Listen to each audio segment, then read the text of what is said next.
Greetings, RC Model Geeks, and here we are in the shed yet again for part 7 of the DW Hobby Fokker DR1 triplane build.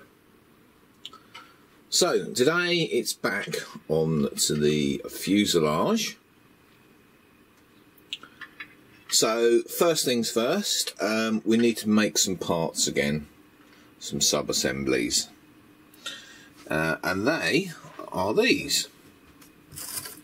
We have F10 here,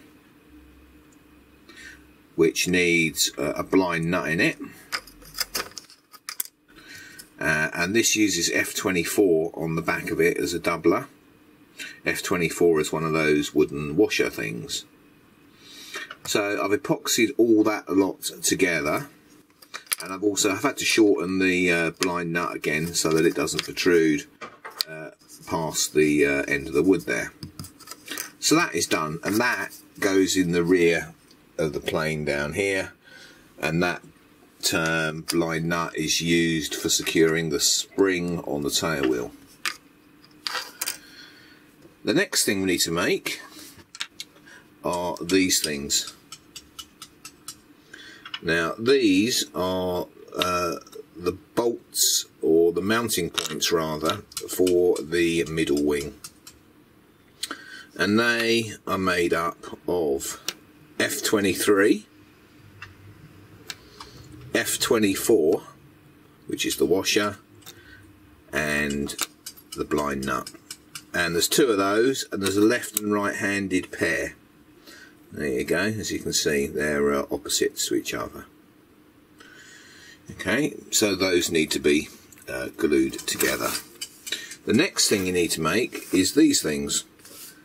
And there's two of those, and these are part of the mounting for the tail skid as well.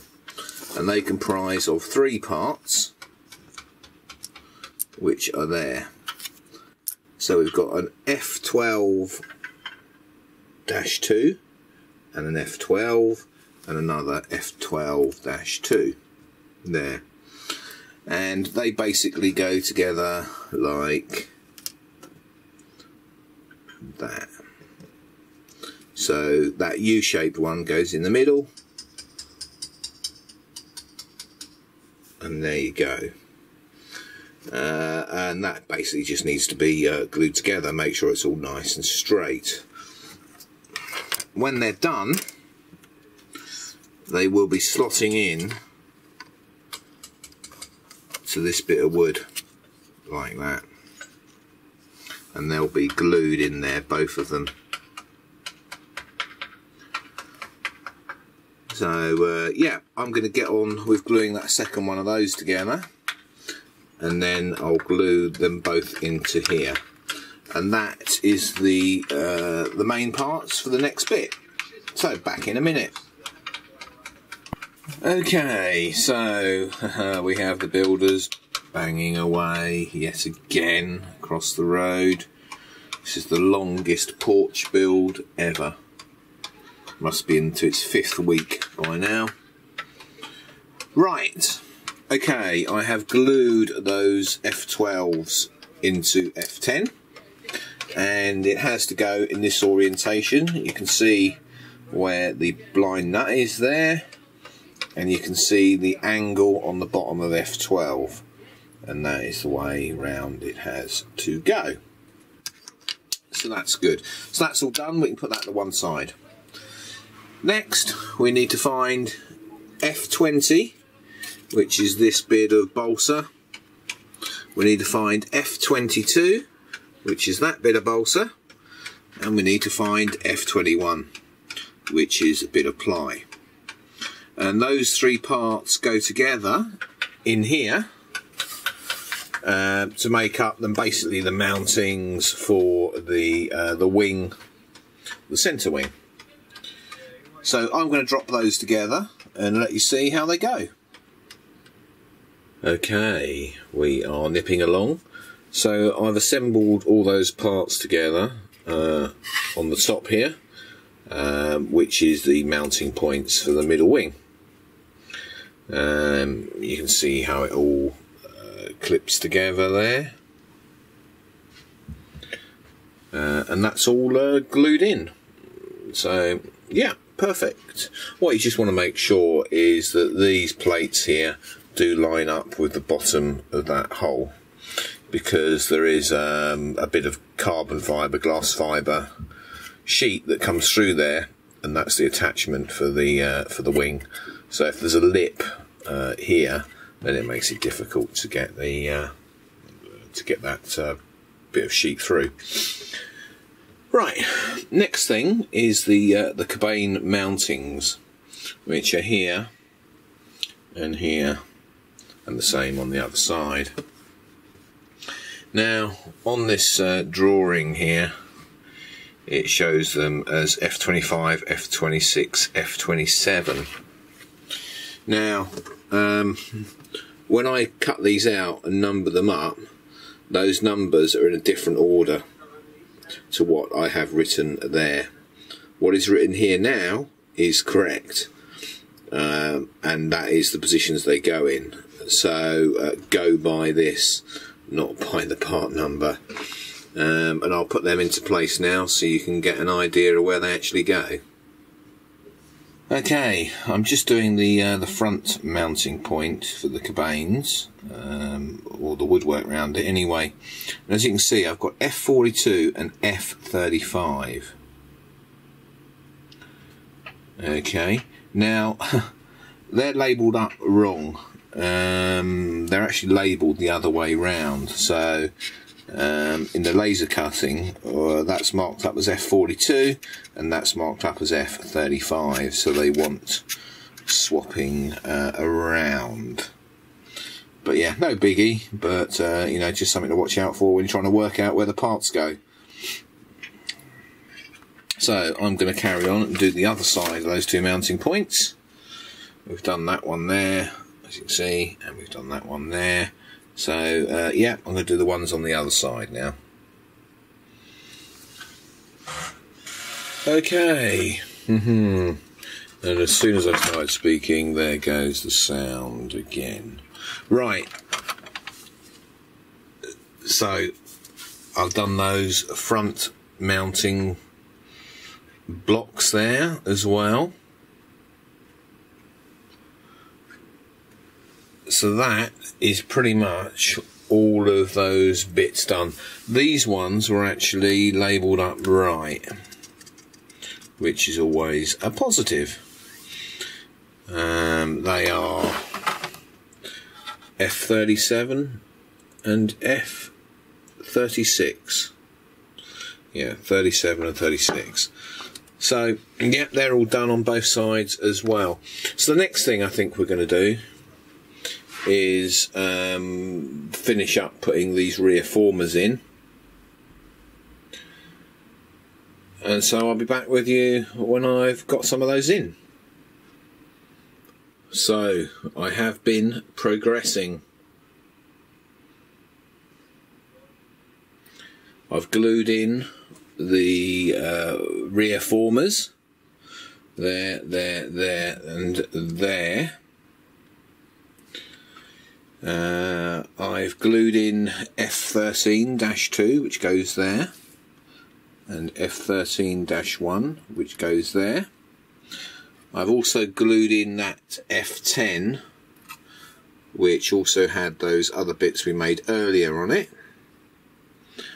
Also put in F12-4, which you can see down there. It's another little hidden bit. I've also put on the stringers down there, and they're quite useful for getting the fuselage straight as well. Those three stringers were already cut to length, and they were spot on the right length, as you can see there. There was no need to do anything to them. So that is all good. Now, if we turn her over, The only issue I found so far, really, with this kit, and I'm going to put a little fix in for it, and I suggest you do too, is that on this kit, because the bottom here doesn't have any sheeting on it, like the sides, like this, or if you saw the Eindecker build, the rear of the plane is basically made up of 4 sides, 1, 2, 3, and a top. You don't have that on this plane, and on the bottom, all you've got for strength are these very, very thin formers. You can see that wanging there, and wanging there, and wanging there. And if I give the fuselage bottom a squeeze, you can see that former bending. Now that issue has been dealt with on other parts of the plane with like doublers and stuff like that, but it hasn't been dealt with by the looks of it, and unless there's some parts of the kit that I haven't found, and it's certainly not in the info that comes with the plane. You know, something needs to go here, because as soon as you cover this, the covering's going to shrink, and as it shrinks, it's going to deform the fuselage like that.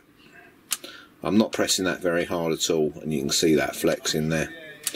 These two aren't too bad.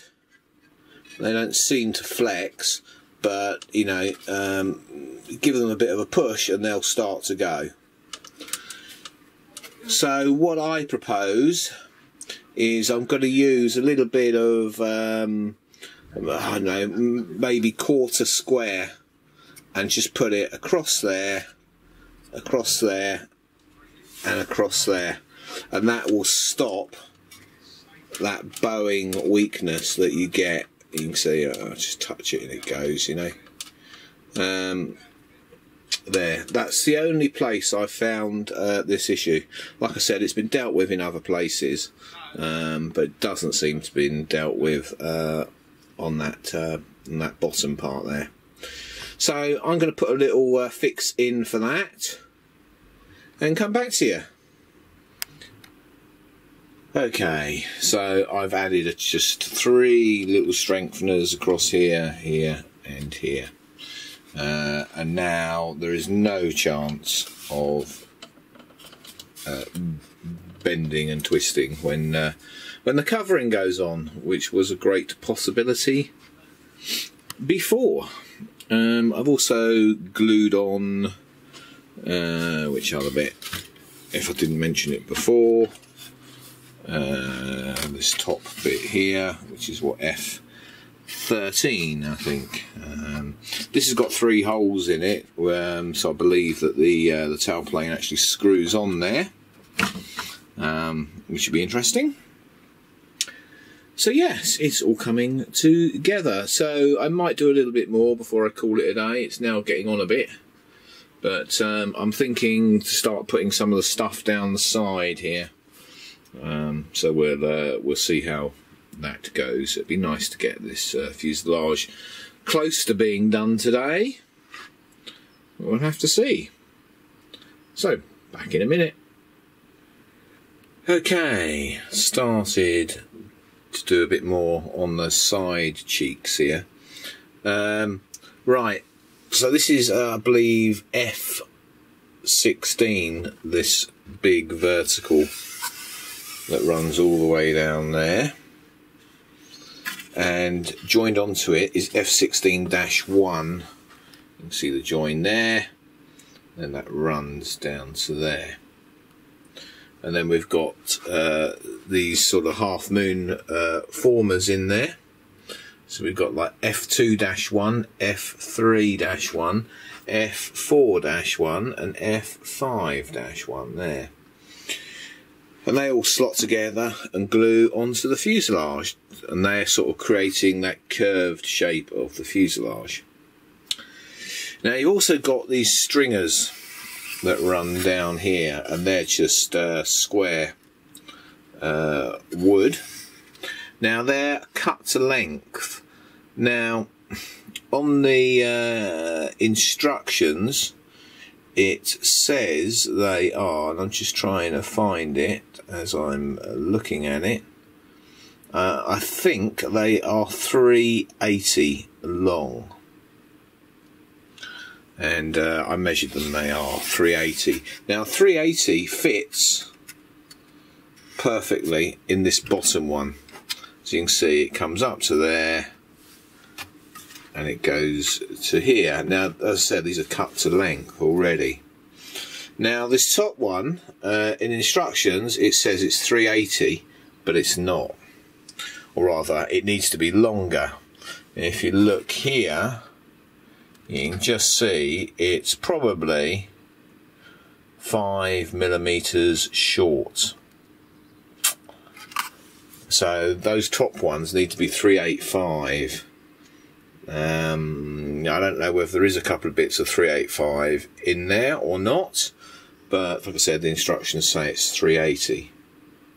I'm going to use this one. I'm just going to add a little bit on to there to fill that little gap in. It's no problem. It's not a structural part as such. It's only for forming the shape of the curve of the fuselage. So yeah, I'm going to get on with that and I'll come back to you. Okay. Well, I think I'm about done for the day. It is 6:28 on a Friday evening and we're getting there. So if you look down there, you may be able to see the shape of things to come. Now I've just added I'm just looking at the drawing, I think it's F29, yeah, F29, which is this, bit of ply, and also F15, which is a little bit of balsa that runs up in there, which is these two parts. Let me just move them down. There you go, there is an F29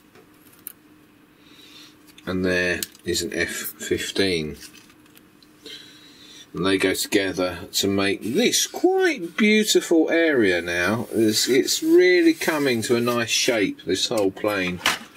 Yeah, it's looking pretty damn good, even if I say so myself. So yeah, no real problems today apart from that little issue back here, which is now sorted out. So yeah, tomorrow will be another day and we will be putting the other side of this on. I've only done one side at the moment. And yeah, I mean, it's coming together. It's taken a long time, but you know, comparatively speaking, in my building terms, but it's a very enjoyable build. So that's it. I'll see you all tomorrow for part, oh god, 8 is it? Probably. Yeah, 8. See you all then. Bye. Thank you for watching Captain Rob's RC Model Geeks. If you enjoyed the video, don't forget to click that like button. If you want to see more of the same type of videos, don't forget you can subscribe. If you want to support us, you can use PayPal, paypal.me/RC Model Geeks. If you want to contact us, you can email us rcmodelgeeks@gmail.com. We look forward to seeing you in the next video.